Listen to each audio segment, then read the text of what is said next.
I want to do a really brief introduction to Anita and Graeme.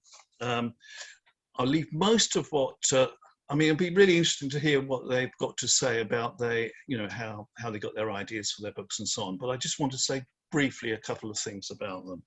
So I want to start with Graeme. Now, Graeme was a teacher at Heathfield School for many years, teaching English and drama. Correct me if I say anything wrong, Graeme.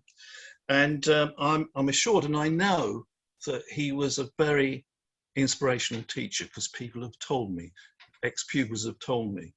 And he was also involved with a thing called the Pages Printed, which you're still involved with, aren't you, Graeme? Which is a writing competition, and we might mention a bit more about that later on. Now, when Graeme retired, a couple of years ago, I think, Graeme, was it? Yeah. He joined the Fire River Poets and is been actively writing poems. Now, the book he's written isn't a poetry book, though. It's a prose book. But I think you'll find when you read it, you can tell that he is a poet, because some of the writing is very poetical and lyrical. I'll leave you to judge anyway. And Anita Roy, well, her book is A Year in Kingcombe, and she's been a writer, editor, and a columnist for 25 years, it says here, but it's probably 26 or 27 now, because it's probably old information. And she turned to nature writing and followed an MA course in nature writing given by Stephen Moss at Bath University. And I like to think I've had a hand in her writing career, because that happened as a result of us doing a kind of an event here to try and recruit people, for the MA course. So that's the very basic backgrounds about them. But now let's go over to them. And I think we're going to start with Graeme. Yeah. So perhaps if we can introduce your book and something about how it came into being. It says here I'm muted, but I'm hoping I'm not now. Yeah, no, we can hear you. We can hear you. Yeah, brilliant. Well, here's the book, Nature Notes Calendar, and it's got illustrations as well in it, which we can talk about a little bit later. And what I thought might be really nice, because kind of we've got a common thread between both of the books, because it takes you through a calendar year, January to December, 12 chapters each in both of our books, and obviously a very deep focus on the natural world. And I wondered whether, Anita, you might, just to give us a flavour of your book, read a little bit from your chapter on June. Would you be able to do that? I would. I'd love to. Thank you, Graeme. That's terribly kind of you. And then I shall return the compliment, because I actually only got a copy of your book a few days ago, and I've been really enjoying reading it. It is a really interesting kind of, I think there's going to be an interesting dialogue between our two books, because they are they're completely similarly structured. Yeah. They're both kind of looking. Both have beautiful covers, I might say. Beautiful covers. They both have beautiful artwork. They're both, I think I'm right in saying they're both self-published. Yeah. Yes, or you're the publishers in this case, aren't you? In a way, because yeah. That's what self-publishing is, isn't it? There's a fine distinction. I mean, you're publishing it not just as an author. I think you're planning perhaps to have other books as well. Right, that is also true. So your own mini publishing company. Yeah. So and also I think both of them are taking a really deep dive and a kind of patient, slow look and feel and listen to and enjoyment of a very particular place.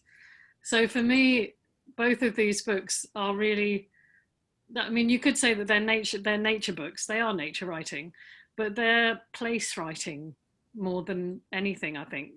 So Graeme's book focuses on a little town, a little village, can I call it a village? Called, you can. Yeah. How do I say it? Stogumber?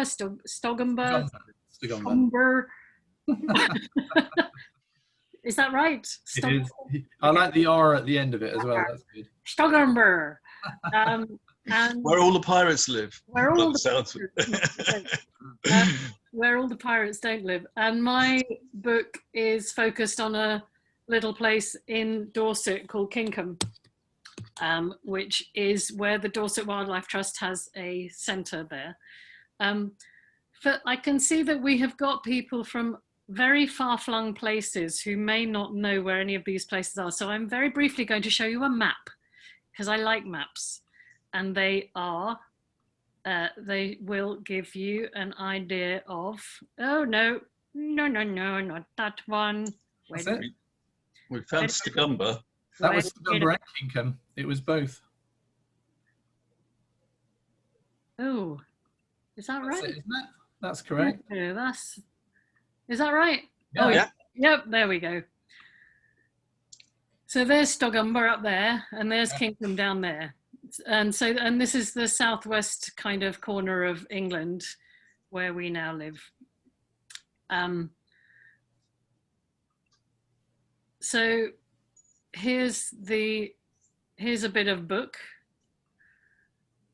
That's what the book looks like. So you see, if we were in your lovely bookshop, I'd be able to wave this at you. So I thought I'd do a little slideshow instead, so that you can see some of the, just get a feeling or a flavor of the kind of landscape and the birds and animals that we're going to be talking about and looking at.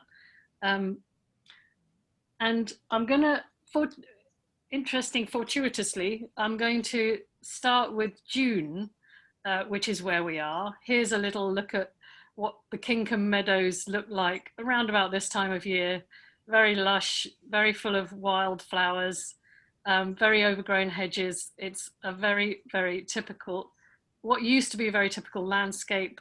The wonderful thing about Kingcombe is that the fields around there have almost never, in fact, possibly never been treated with pesticides or herbicides.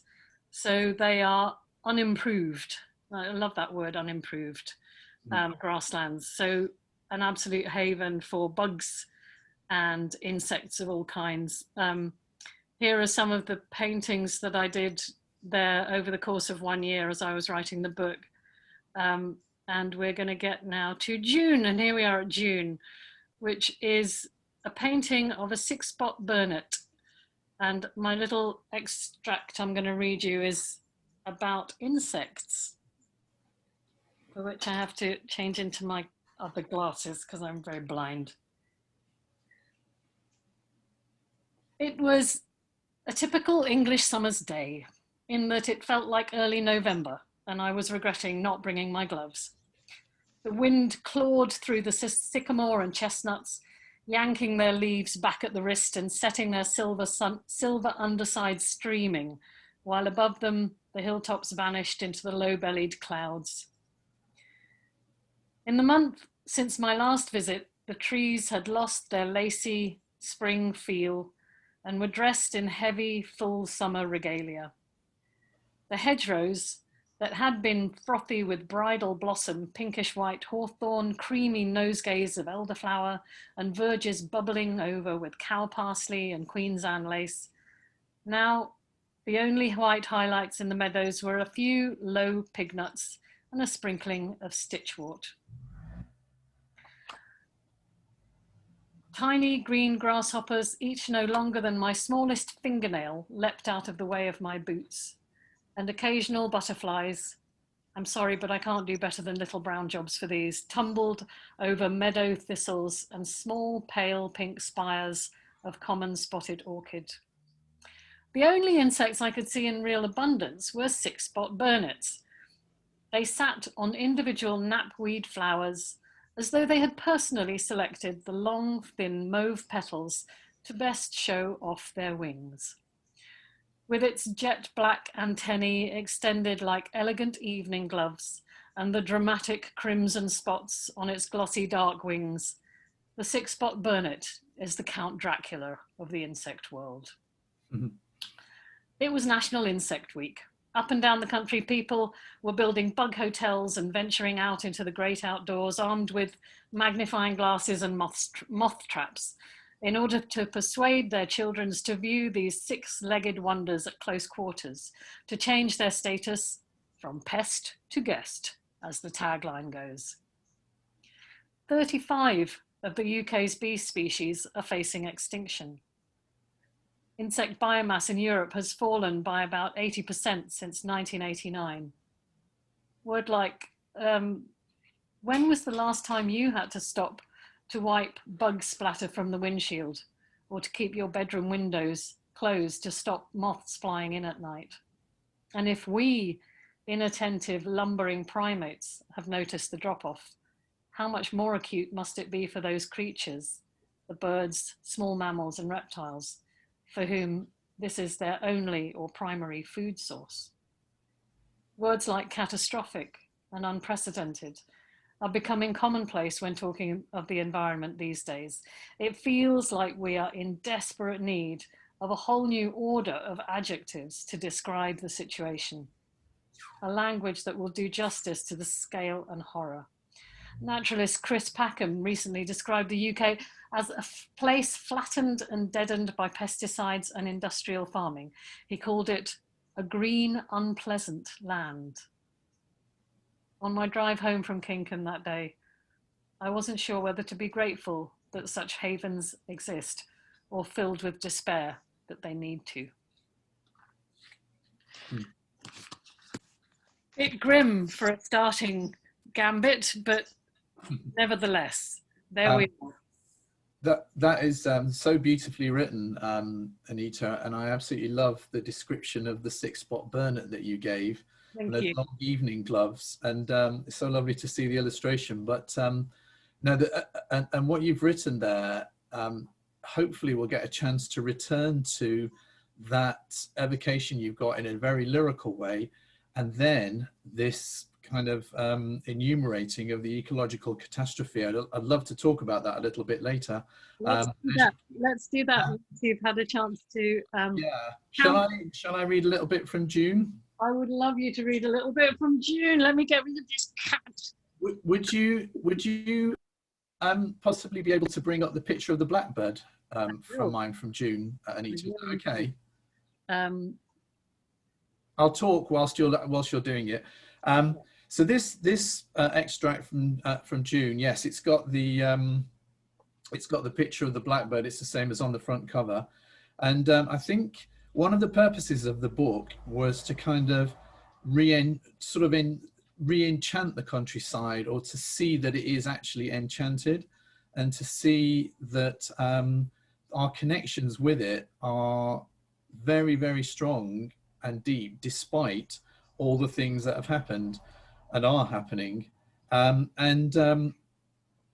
This particular bit was just sitting out at dawn in the back garden in June, and hopefully the kind of the flavor of the writing just gives you that feeling of, you know, our connections that we might not even be aware of until we immerse ourselves in it.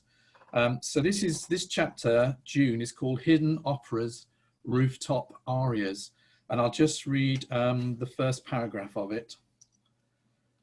The faintest smear of dawn to the east took an age to widen, but slowly there was a different intensity to the hour. A song thrush somewhere out towards Ashbere lit a distant flare of song, like a blacksmith in the darkness at his forge. In this pre-twilight, there was a wildness to those repeated notes that could have come from the Australian outback or the Black Forest. This is what the vast darkness does. A cockchafer beetle buzzed nearby, vibrating the ear. Then a robin's tune in minor key, like drops of molten copper setting as soon as they touched the air, from a garden 2 or 3 houses away. Flit of a blackbird overhead in the hawthorn, so close you could hear its wings brushing.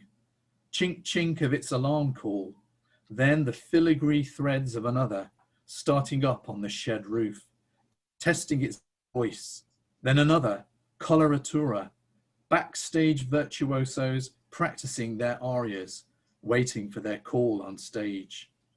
Lights up. I love these dawns in June, when each second fills with blackbird song from somewhere near or distant, the contraltos overlapping in a 3D soundscape. I remember a few early mornings back in the 80s when the dimension of song took your breath away. Horizon beyond horizon of voices, as if for half an hour, our separation from nature might never have happened. And one of the things that I'm sort of very interested in is our contact and our encounters and our connection with nature. That could happen in an urban setting. I do live out in the country, but you know, a very quiet hour in a town, that same wildness for me can still be there if you can just kind of find the song line to it. So that was my kind of intention there. Hidden operas and rooftop arias. Long may they continue. Well, I think that's right. I mean, one of the things that I think doing the Bath Spa MA kind of brought home to me was that actually our connection with nature and our nature writing doesn't require us to go out into the countryside and search out, you know, lyrical or rare sightings or lyrical kind of pastures to see. I think for me, writing about nature is much more to do with the attitude that you bring, or not the attitude, the attention, the quality of attention. Yeah. And I think that attention, that quality of attention, is a very interesting thing, because once that starts to happen, then more and more gets noticed. I was struck by something you wrote in your Kingcombe book, where, yes, you said, it's very interesting this, it was in your April chapter, and you said, we bring our meanings to the world and paint them on like top coat. And that was that first bit of attention that you had on that particular day that you visited. And that was one page, but if you turn the page over, it's very interesting that you then said the stillness stretched out in all directions, a medium for light waves and sound waves to travel through. And actually, I think there is that sort of assumptions and meanings that we bring to the world like top coat. And that maybe is our way of hooking into it and finding our kind of angle. But then after that, I think that quality of attention that you've just been talking about opens us up to another dimension, which is beyond us or more than us or other than us. And we are part of it, but also it's more. And I think it's a very interesting moment when that happens. And I think that synergy between the meanings we bring and then the meanings that we actually discover, are that synergy is a very fascinating thing. Yeah, I completely agree, Graeme. There's a lovely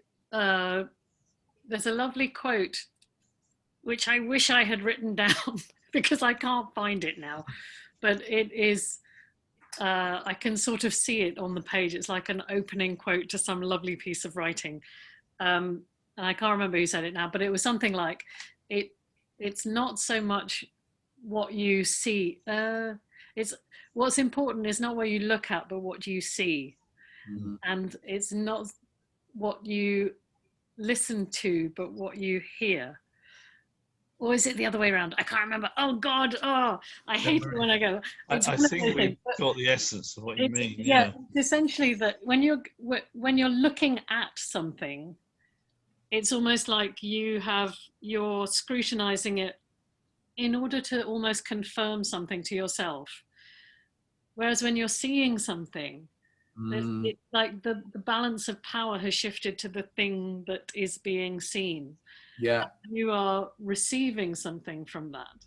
Yeah. And I think for me, you know, one of the things that's wonderful about going out for a walk on your own with that mindset on, and this is what writing for me really does.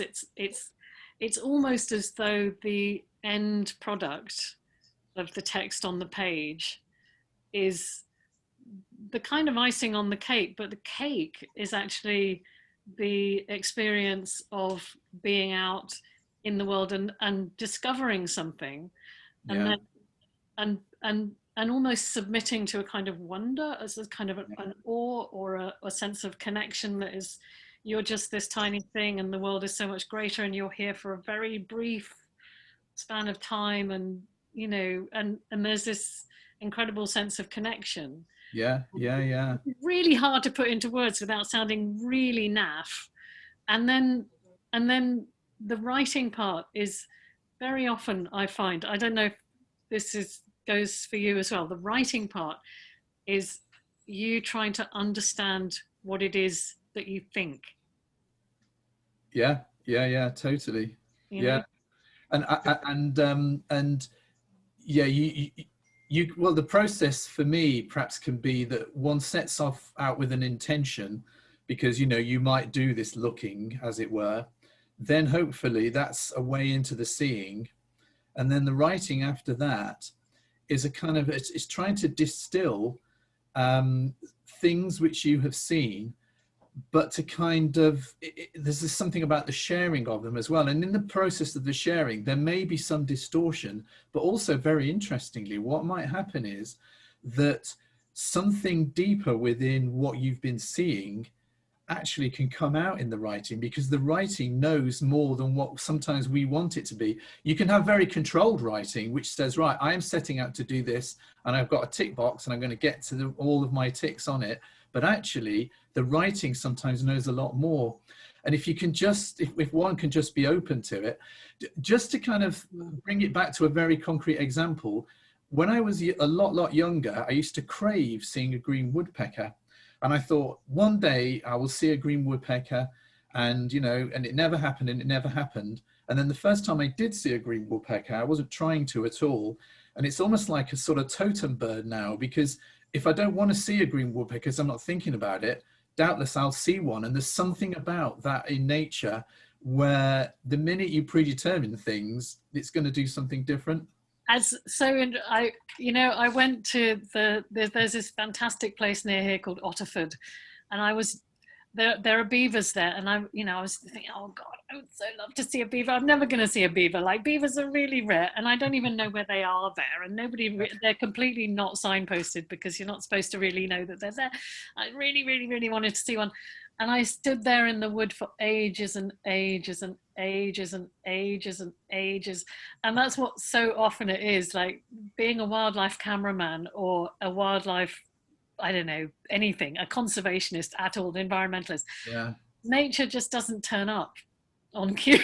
It's just well, except I find when I go for a walk with Stephen Moss, birds suddenly seem to appear.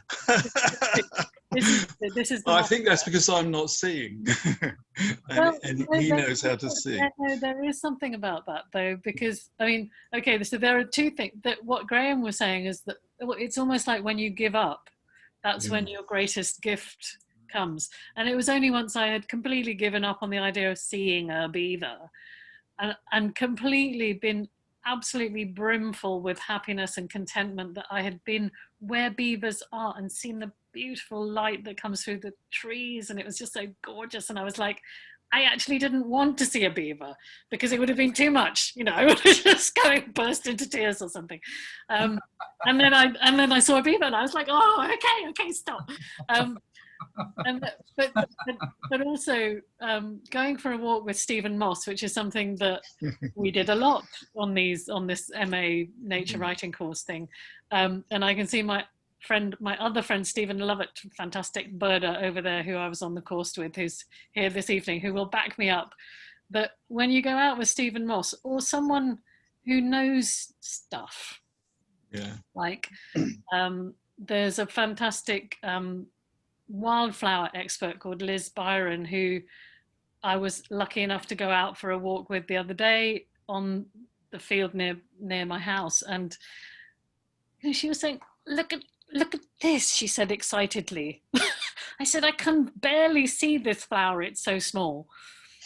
And when you're with someone who knows stuff about nature, it is just such a joy and a revelation, because you're suddenly made aware of just how unbelievably unlikely and fantastic and awe-inspiring the tiniest thing is.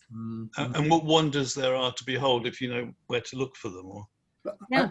I think there's something about, I mean, when you mentioned about your friend, Anita, and your friend sort of picked out this particular tiny flower, and if you can give a name to it, then what you're doing is establishing a relationship with it. Yeah. And I remember talking with someone years ago who sort of said, oh, why do you need to know the names of these things? Can't you just enjoy them for what they are? And that's true up to a point. But once you actually know the name and you can kind of read up a little bit more about it, it kind of really deepens your connection with it. And that relationship is very important. and then you have a language, don't you? Yeah, you have a language. And yeah, and that's such an important thing. And it does give you that sense of wonder. And I suppose also that if we're thinking of, you know, going back to past times when for people the landscape, the nature was enchanted, it was dangerous, and it was also enchanted, and it was a magical place, and it was a place, you know, for survival. Your knowledge of those plants, those insects, that soil, those trees would have been profound because you depended on it. And, you know, we've lost that quality of seeing and of attention, I would say. So to sort of reconnect with it, I'm also struck by something else that just suddenly popped into my head, which is going off at a slight tangent. So Lionel can bring us back if I'm going too far. But I don't know if you know this thing in the Prelude. There's a fantastic section in Wordsworth's Prelude where he describes hearing the owls hoot. And he listens to the owl hoots, and he's learnt how to make a fantastic hoot. So he does this owl hoot, and he's really pleased with himself, and it's all silence. And then he hears a hoot from an owl coming back. And that's like taking him to the next level because he's managed to connect. It's like, wow, I'm actually calling these owls, and they're calling back. And then there's an incredible bit where he's been doing this back and forth for a few minutes, and he stops doing it, and the owl stops as well, and suddenly there he is in the lakes, these mountains and the lakes around him, and suddenly it's like, oh my God, there's a whole other dimension to this landscape, and it's almost as if he taps into what is beyond his imitation owl call, the real owl call. And he talks about, and Wordsworth sort of says it's about kind of the writing then becomes about some forces that we are hardly, you know, we just tap into because they're so big and so vast. And it's, and you know, those moments of utter grace and awe are such powerful moments when you have them, and they're completely unbidden. Sorry, Anita, do come in. I was actually going to quote you back to yourself at this point, because there's a lovely bit in your February bit of the book where you come across spiders' webs. Oh yeah, it kind of very much gets to the heart of what you're saying. And you say, at the foot of this field in the low light, suddenly a pattern reminiscent of moonlight on water. What was it? Then we realized it was tiny strands of spun gossamer catching the sun all the way up the field. Turn your head to another angle and the strands disappeared. Walk to your left or right, look up again, and the strands reappeared, millions upon millions of them, in wave pattern. The entire cropped turf was covered in the finest threads of gossamer. How many spiders has it taken to weave? Where are they now in this? Look, here are a few long strands of thinnest silk glinting in the binoculars, like tiny blades in the air as they hang suspended. Other fields like this every day. How have we never seen anything like this before? And I think that kind of, it really gets at that sense of, like, the minute that you click into a certain angle, a certain kind of form of attention, you suddenly see things that are so ordinary and so mundane and so astonishing that you know, your mind just kind of gets completely blown. I remember someone saying something like, if we could only see the stars once a year in the night sky, you know, that would, like, the whole world would come to a stop, because it would be such a huge celebration and such a moment of awe and wonder that you get this thing like once a year. And I think that, in a sense, is also what's driving the amazing writing and the amazing creativity that I can see happening, well, that's been happening, I think, in the last maybe 10, 15 years in the genre of nature writing. I think, you know, what used to be a small, maybe one shelf in the bookshop with gardening books and, you know, nature spotting guides and stuff like that, that's now become like entire rooms full of really, really astonishing writing. People like, I don't know, Robert Macfarlane and Jay Griffiths and Nick Hayes and Elizabeth Jane Helen Burkhead, MacDonald, you know, Michael Richard McCarthy. Maybe, And the legions, aren't there? But, right. A legion. And it seems to me that what's happening, and I don't know what you think about this, Graeme, because you do talk, you quote a lot of other writers in your work. And I think there's something to do with the preciousness and the precariousness of the natural world, which is kind of providing a sort of rocket fuel to this particular genre, because we're seeing it disappear. And there's a kind of a love and a grief, and I do think that they're the same thing, actually. Yeah, you flip the coin and there they are. There they are, and it's both trying to celebrate and accurately kind of capture and memorialize the human and the non-human in this moment. But one of my theories is that this incredible renaissance in nature writing is it's our autoimmune system.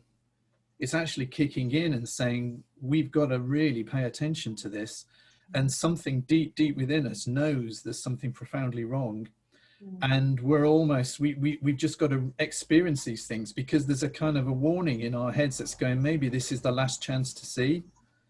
I was struck, you mentioned about some of the quotes. I used an Iris Murdoch quote, and it fits in with your star one. It says, people from a planet without flowers would think we must be mad with joy the whole time to have such things about us. Yeah. And it just fits in so beautifully with your with your star sort of quote.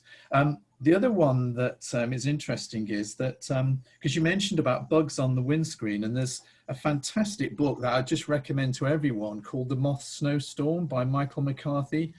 And it's subtitled Nature and Joy. And he says, he argues during the book passionately for the recognition of that ancient bond with the natural world surviving deep within us, which makes it not a luxury, not an optional extra, not even just an enchantment, but part of our essence, the natural home for our psyches, where we can find not only joy, but also peace. Without it, we would find true peace impossible. And I think that, you know, I just would get anyone to read that book, because it's a very moving, actually, meditation on the death of his mother as well. So there's some beautiful things, a little bit like Helen MacDonald with H is for Hawk.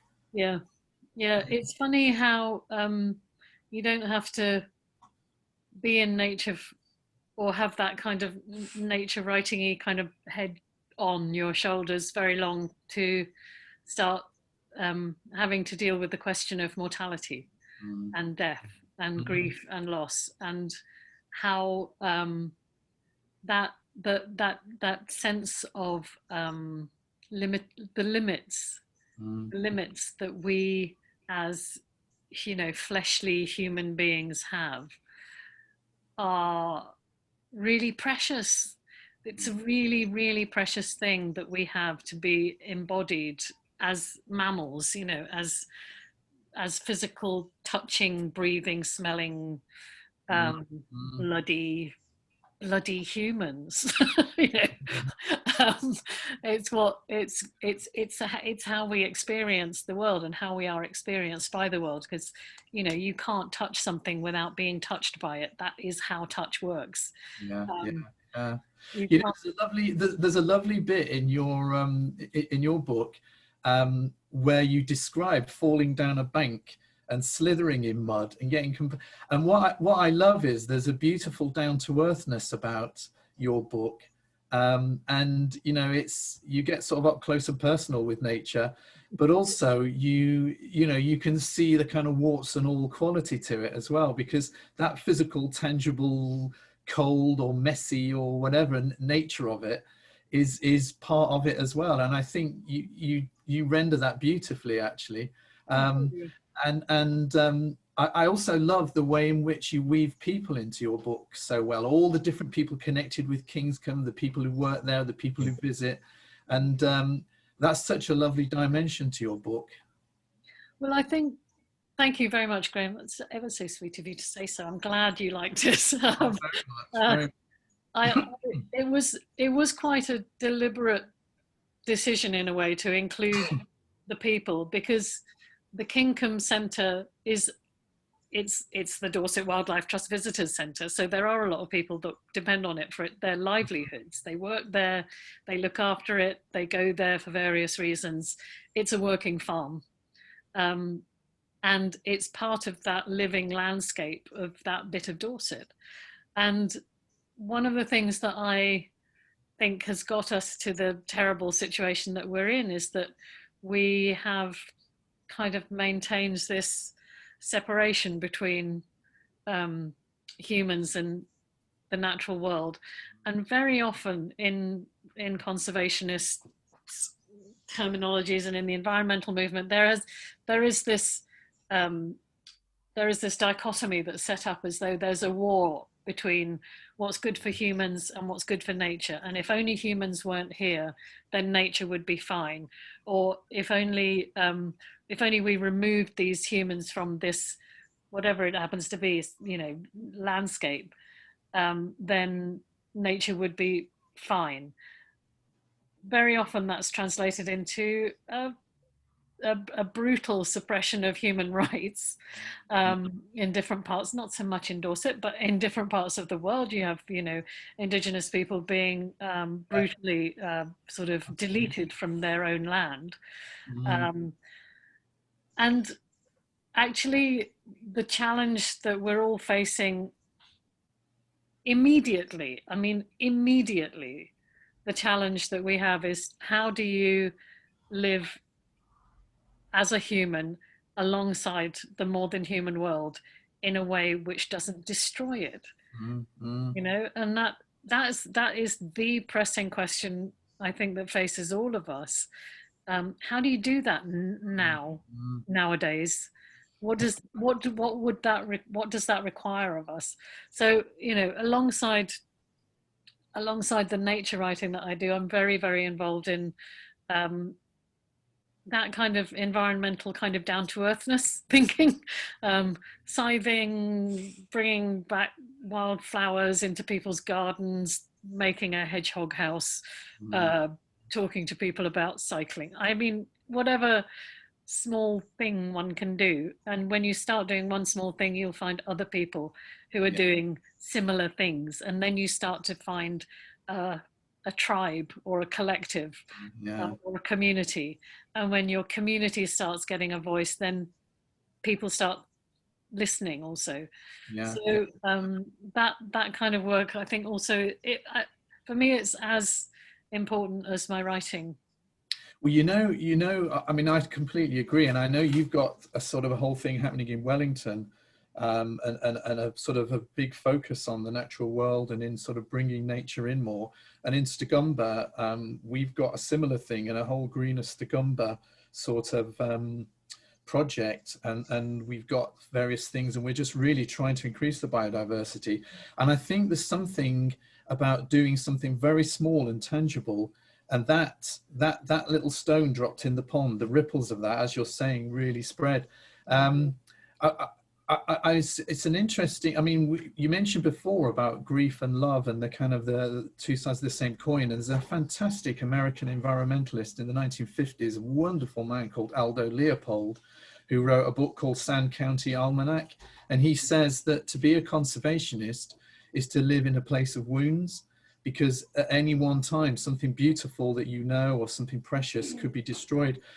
But just something that I mentioned a lot earlier, which sort of fits very well with this idea of doing something small and real and tangible and muddy and messy and all of that, and to kind of really connect, is I put this quote from Keats down.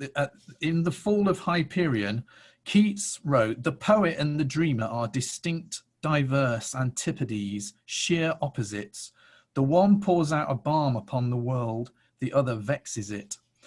And I think possibly, this is in the essay that I've read anyway, that what Keats is getting at there is that a poet is trying to pour balm onto the world, or a writer, a lyrical writer, is trying to pour balm onto the world. The dreamer is, in Keats's definition, someone who vexes the world. And I think when you look around the world and you see the terrible environmental things that are happening, it's very easy to sort of catastrophize that to the point where it almost becomes a fetish, and you can say, kind of in the words of, you know, Dad's Army, we're doomed, we're doomed. And I think there's something very, very important about trying to pour balm onto the world, and to try, you know, in that quality of attention that you mentioned with that little flower, that your friend had picked out for you, or all the other things, you know, in your book, when there's beautiful sort of lyrical descriptions or this really close focus on things, what you're doing there. And then when you talk about cycling or planting wildflowers or a bug hotel, one is pouring some kind of balm on the world. And I think at that point, humans become in connection and relationship with nature. And I think that we are part of it. We're not meant to be separate from it. There's an interesting quote from Jung at one point where he says that nature needs us because nature needs us to be one of its points of consciousness, because nature needs a point of consciousness from us. And so that's one of our things. So for me, a really important word is discernment. It's that quality of discernment. So how do you reconcile human needs? We've just got to pay incredible close attention and listening, and that thing you talked about before about seeing.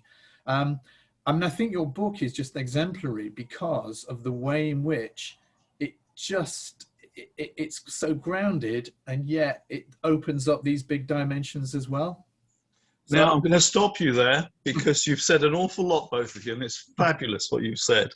And it's a perfect time, because I'm conscious of the time, for us to take some questions now, because there's an awful lot there to chew on and people might want to comment on. So if anyone would like to ask a question, press the reaction button and put up your hand.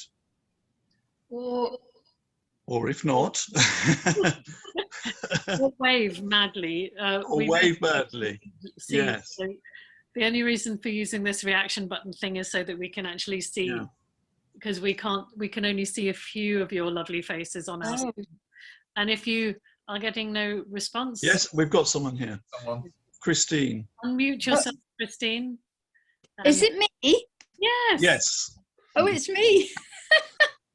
I couldn't find this press that button. That's okay. You obviously managed it somehow. Well, I did the unmute bit. Whoopsie, I'm falling over. Right. Okay. Hi, this is Christina. I'm a friend of friendly neighbour of Anita's. I've got a comment and a question. The comment is, when Anita was talking about after she's had her experiences, putting down the what she wants to write, she puts down her thinking. Well, actually, for me, and I'm sure she means it, it's actually about what she feels. And listening to both Anita and Graeme, it seems that you do write what you feel. To me, there's a big difference between feeling and thinking. So that's the comment. The question is, I know it's only mid-June, but I haven't seen any moths this year. And I wonder where the moths are. Good question, good comment. The moths are in enormous decline. However, if you do want to see some moths, I suggest you come along to the next Eco Blitz Bio Survey Day on Fox's Field, where we will hopefully, we will hopefully have a moth trap. And one of the most wonderful, magical moments of, in fact, one of the reasons that I fell in love with Kingcombe was because Stephen Moth, So that's easy for you to say.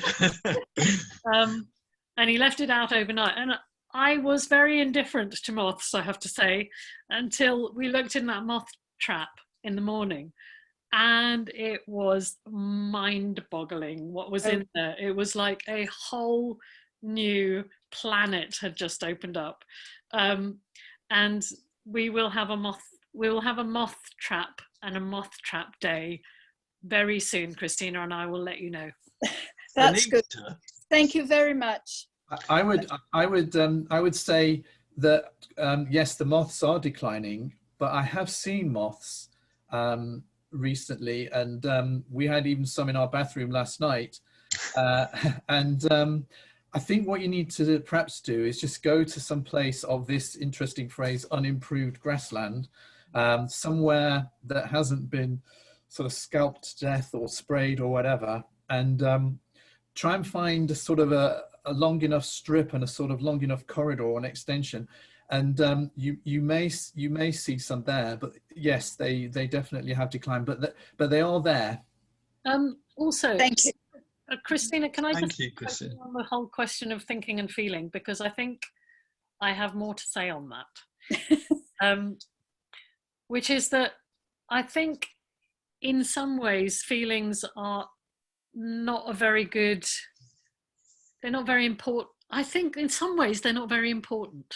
I know that's it's a bit of a weird thing to say maybe, but for me, writing is actually about understanding. It's not, it's not exactly about feeling, it's not exactly about thinking, it's about understanding something. And in that sense, my understanding of the world, I kind of arrive at an understanding by being forced in some way to write about it. Like, yes. You have to do research, you have to check your facts, you have to figure out if you've got it right. I mean, there's a wonderful quote when someone says how amazing it was that when photosynthesis was described to them and to a kid, and the kid said something like, "You mean plants eat light?" And that is precisely what photosynthesis is, right? Yeah. In order to arrive at that pithy phrase, you have to have understood what photosynthesis is. So for me, it's as much to do with understanding something, and that understanding could be one's own feelings, but it could as well be how capillaries work in a dragonfly wing.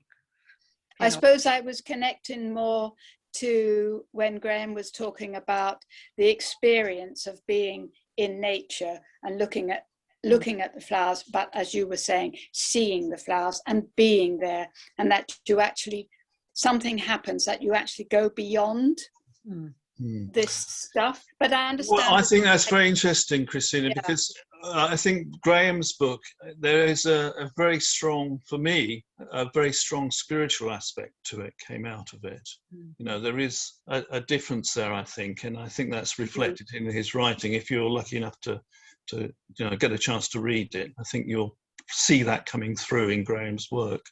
Thank you very much. I would just one other thing about that thinking and feeling. Well, two things to say about that.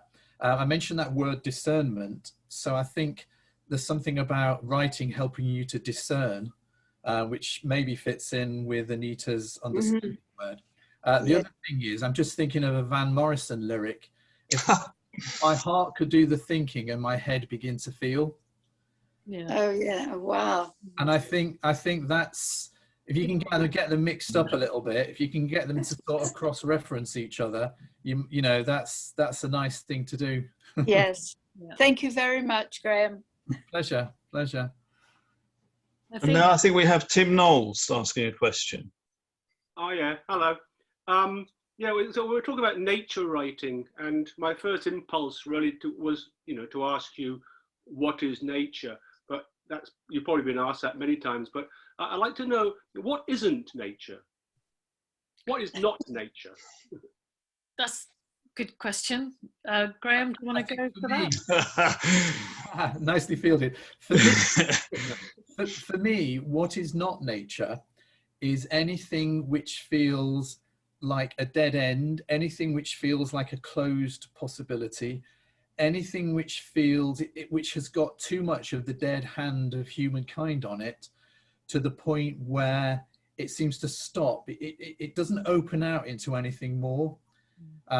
So, literally speaking, you could argue, that the most inert piece of metal on a plow blade is nature. It came from nature. But to me, it's what associations, what dimensions does it open? What thoughts / feelings does it give me? That's for me is what nature is. Or a multi-story car park, concrete multi-story car park late at night. Yeah, well, I think it always seems devoid of any life to me. I was there though. You can kind of see. Yeah, I think that's a classic example of it. Yes, thank you for that, Lionel, because there's something else. What is not nature is something that is just functional, no more than functional. I think, Graeme, that was an excellent answer. I'm not sure that I could add to that. Yes, you did that very well. Yeah. I mean, I think in terms of I do struggle quite a bit with what qualifies as nature writing and not, because as soon as you bring humans in, they tend to sort of take over, because they're interesting buggers and, complicated and funny and articulate, like they speak a lot. Whereas nature tends to not speak with the language. So I think actually in terms of like housing, and where, for example, the architect goes to great lengths to integrate the housing with the environment, in contrast with something in our view doesn't. But which comes down in a way also to aesthetics.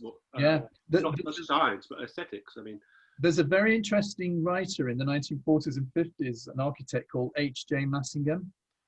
He was very interested in all the vernacular architecture of the British Isles, and he wrote lovingly about these different villages in Wiltshire and in all sorts of places in England. And he was very much so yeah, massively, because these places were integrated into the landscape, and I kind of think we can sense that. You can just go to like even a housing estate and you can sense whether the functionality has won over everything, or whether there's kind of relationships and openings in other ways. Just one little thing about H.J. Massingham though, he did kind of slightly in the 1950s start to align himself with some slightly dubious views that had kind of sort of ushered him in. Sort of, I won't go any further than that, but so one does have to have that discernment not to kind of, yeah, I won't say any more. Yeah, so I think vernacular architecture and architecture that has got some connection with the land rather than something that's just plastered up there. One thing I despair of are these tiny pocket handkerchief sized gardens that come in housing estates now, and it's just so depressing. Yeah. Yeah, I mean, gardens are, well, Stephen Moss is always banging on about this as well, that the gardens are great opportunities to provide a great opportunity for nature and so on, especially if you're planting the right things to help them. Yeah. We've got a couple of questions from Liz and Stephen Lovett, I think I just saw on the screen. Yeah. Liz, unmute yourself, my dear. Or Roshan, can you unmute her? I've unmuted myself. Okay, thank you. Oh, well done. Ready for your question. A little while back, you said that nature needed us to describe it. I wanted to hear a little bit more about that, because I've always felt, well, you know, nature would be just fine without us. It doesn't need us at all. But what you said made me think, and I thought, well, maybe it does at the moment, because certainly in this country, it's declining very rapidly. And it made me feel that nature writing was one of the pieces of artillery, or, you know, a tool to bring to bear to make people appreciate it more, and to therefore start doing something that would help it recover. Well, I think that on the one hand, you're absolutely right, because nature would be very happy without us in lots of ways, in the sense, you know, that it would just flourish. But I suppose you mentioned about the nature writing thing, and that is human beings using their quality of consciousness, you know, and this highly, highly evolved, enormous brain of ours, to kind of record and to eulogize about the natural world. But I think we are human beings, are part of nature. So if you say that human beings are just a blight, and it would just be so much better if our experiment fails and we disappear. But if you don't go down that line, and if you say, okay, we are a part of nature, we're on that branch, we are, you know, there's a branch end, and there we are, and there's the tree, and we connect with all of that. On one aspect, perhaps one of our missions on Earth is to, with all of the consciousness that we can muster, articulate what we sense from nature, and that whole massive connection of relationships that sustains life on our planet. We are like a conscious branch end, and I think it behoves us to say that is one of our responsibilities on this earth, to do that. And the danger is, of course, that we get very arrogant and instantly words take over and human beings start dominating the whole lot again. So I just go back to that word discern, and to say sometimes we've got to just damn well shut up and listen and pay attention. And sometimes we have that goes for you at the moment, Graeme, because she's desperately got her hand up. Sorry. Anita needs to say something now. I think that what Graeme was getting at earlier, and that quote that you picked up on, Liz, was it for me links back to the whole question of, you know, if a tree falls in the forest, does it make a sound, or can it be heard? And it's not so much whether, I mean, obviously nature doesn't need us to go around writing bloody books about it. It's the last thing she needs. It's like, please stop. But there's something about the quality of consciousness itself, which is very peculiar. And I don't even begin to pretend to understand this thing. But I do think that there is that sounds are there for ears to hear, that wavelength and light is there to fall on these specific organs of sight that we have evolved, and that the earth and these two-legged upright forms that we find ourselves inhabiting are profoundly connected, and have been for eons, co-evolving. So that's something. I'll shut up because I'm going to get into way more than I can cope with. So next question. I think we've got time for one more question from Stephen Lovett, and then we're going to end with a reading from Anita and Graeme to finish it. So Stephen, please ask your question. Hi, can you hear me? Yes. Yes. This is a lovely thing. Thanks for the invitation, and thanks for reading. I'm sorry I'm so blurry, by the way. I feel like one of the bugs on the windscreen. Imagine me in that way. I've got a couple of short related questions about your practice, both of you, and your practice as writers. And you've talked a little bit in quite large terms about the extent to which the human is an interference in nature. and kind of maybe the temptations and also the problems of removing the human. So just in terms of your writing practice, I wondered, to what extent do you find yourselves having to consciously position yourselves, kind of the I in your writing? It was really noticeable, Anita, that you first enter that extract that you read through your boots. Your boots appear in the grass. Graeme, you appear at first kind of, you're kind of present in the back garden, but then immediately the writing moves to what you are attentive to and moves away from you. I wonder if you've both got views on that. And also related to that, Anita, because obviously you illustrated your own book too. A similar question about your drawing practice, and I guess with the writing, it feeds into, you'll be aware of these big movements at the moment, kind of against anthropomorphizing and decentering the human, and that being a good thing. So that kind of feeds into my first question. With regard to drawing, I'm thinking of the way the Sri Lankan philosopher Ananda Kumaraswamy, when he talked about drawing, like graphical drawing, also went back to the roots of that word, drawing something from somewhere towards you. And that feeds into the discussion you were sort of having about ontology and the fact that there has to be something there for you to receive from the world. You're not just layering something onto the world, but it's very much, you're on a border, and you receive something when you apply that quality of attention that you're talking to. So Anita, in addition to the question for both of you about writing practice, I wondered, is it with drawing as it is with writing? Ooh. Is there a difference what you bring to the illustrations than the writing? Right, you might get quite brief answers, but I'm sure they'll do their best. I think that there's a very different quality of, it feels like the writing part of my brain and the drawing part of my brain are quite distinct. They're still in the same skull or the same body, but they are sort of different.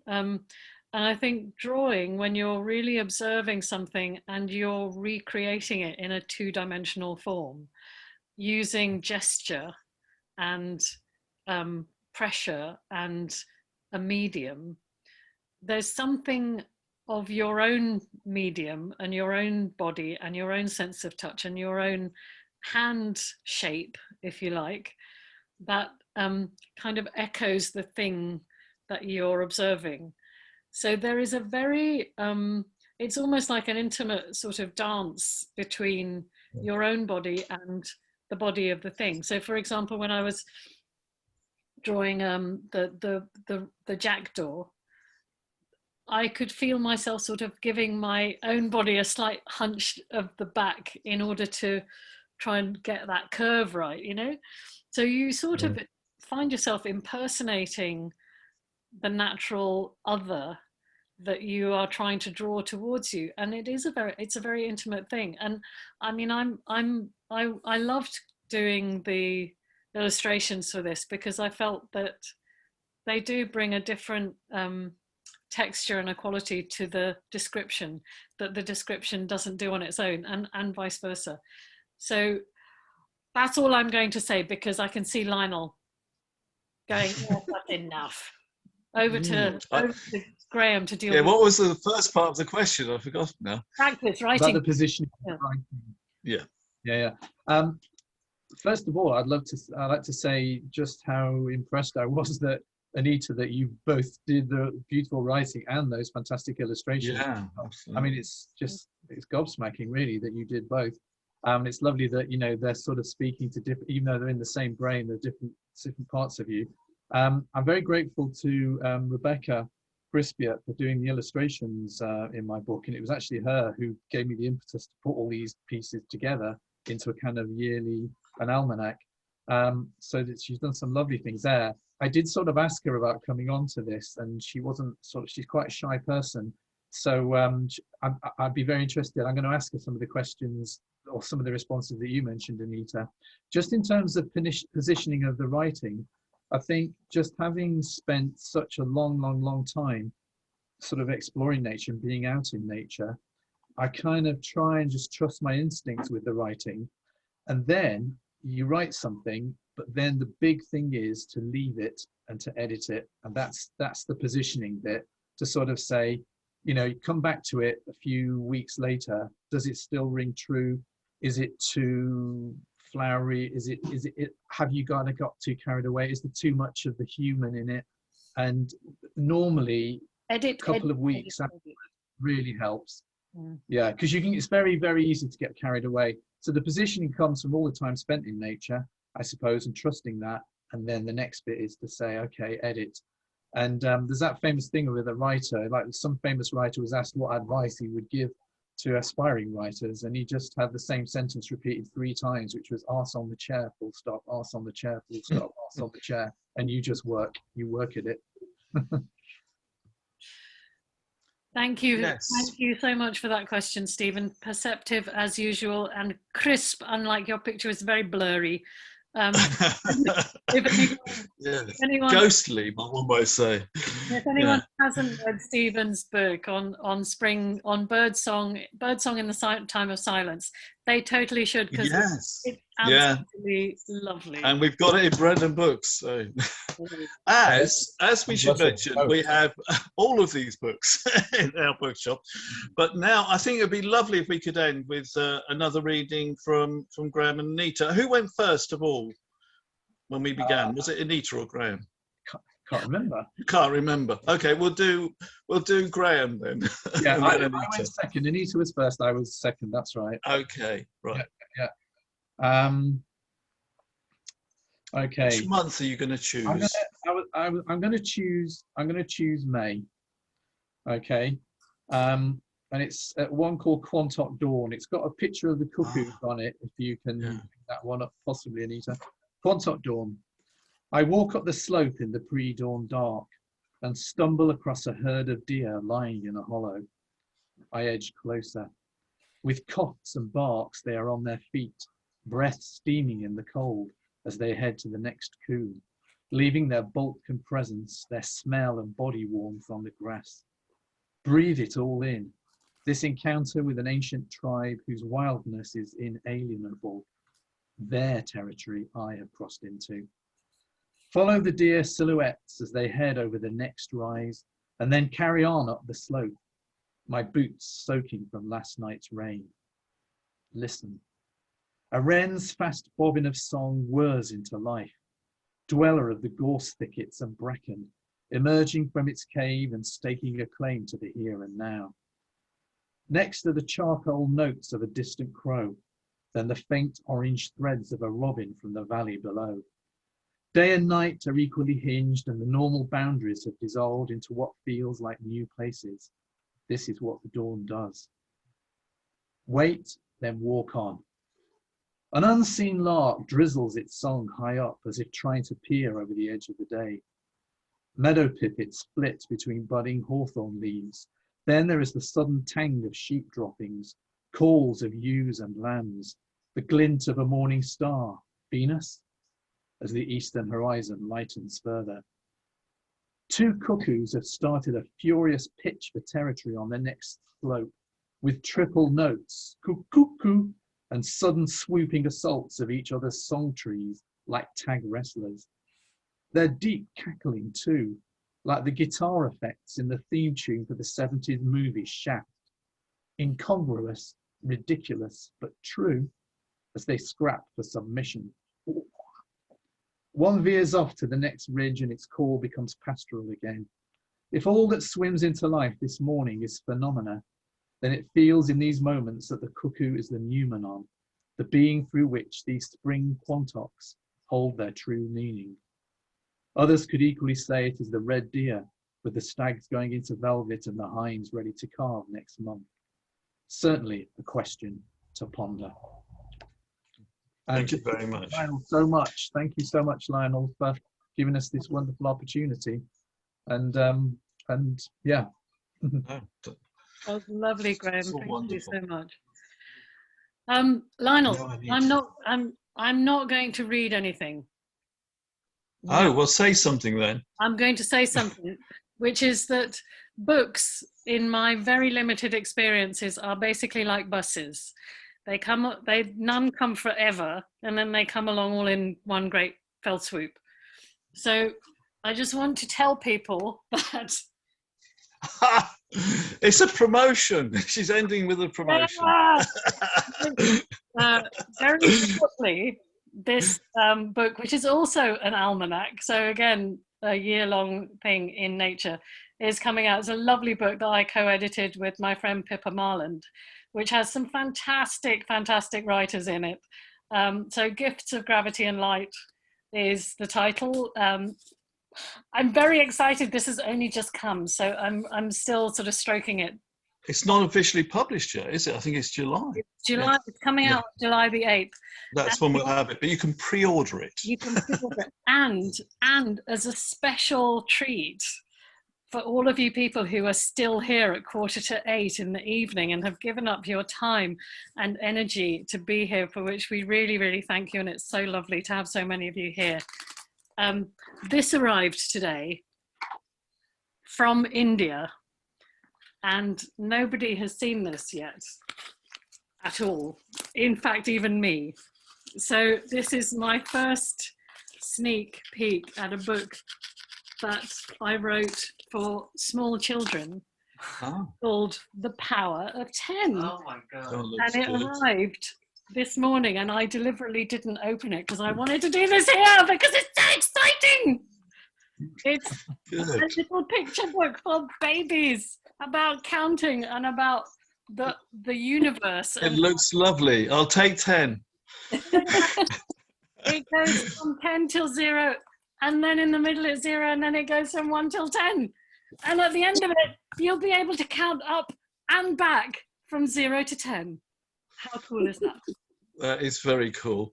But one thing, just going back to Gravity and Light, we are going to have an event at Brendon Books, or as part of the Taunton Literary Festival in September. We haven't fixed the date, but we'll shortly be fixing it, won't we? With at least 2 of the authors, and one of those being Anita. Yes, it's going to be great. Yeah. Graeme. Right, we're ending on a high. Yeah, absolutely. That is so exciting to see you unveil the book, Anita. Just to say about the Gifts of Gravity and Light, there's some fantastic essays in there, and she'll be too modest to say, but Anita's written the most brilliant essay about this particular field, and it's all linked up to the height of lockdown, and a very, very interesting shaman, may I call him, who's in this field. And it's the most magical kind of chapter that weaves nature and everything in. It's got all of, so you know, get the book because it's a cracker. Thank you. Can I just thank everyone who's been here this evening to listen? That's Yes. really, really good of you to spend this time. Yeah, we have gone a bit over time, but hopefully in a good way. Yeah. Great. And if you would like to all unmute yourselves and say hello and bye-bye, that would be lovely. Yes. And so can we see everyone, Rose? Can you And a big thank you to you, Lionel, as well. Big thank you to Lionel. Thank you. Can I mention there's 2 other events? Oh, it's too late. Coming up this week, if you look on Brendon Books' website. Thank you ever so much, everyone. It's been lovely. Thank you. Bye. Bye. Very good. Thank you, Anita. Bye. Thank you. Thanks. Bye. There's Tanya. Bye. And Steve and Bye. Paul and Bye. Jen and Becca. Bye-bye. Roshan. Really enjoyed it. Thank you. Oh, I can't do this. Thank you. Thanks, everyone. Okay, bye. Goodbye. Bye. Bye. Bye-bye. Bye. Bye-bye. Thank you very much. Thank you. Bye. Turn over to the football now, I suppose. Yeah, thanks for getting my brain working. That was It was an very uphill much battle. needed. Roshan, thank you so much as well, Roshan. Yes, the Zoom master. We must thank the Zoom master. Thank you. Most welcome, everybody. Thanks. Yeah. Thanks. Lovely. And thank you, Mum. Anita, thank you, Mum. You're very welcome. How lovely to see Morna all the way from presumably California. What Wow. if you sit down by the laptop, they'll be able to see you. And Is don't it? know that one. Do that. Oh, right. Thank you, Penny. My sisters come all the way from Cambridge to see this Oh, thank you. on Zoom. That's not logical, is it? She wouldn't do that.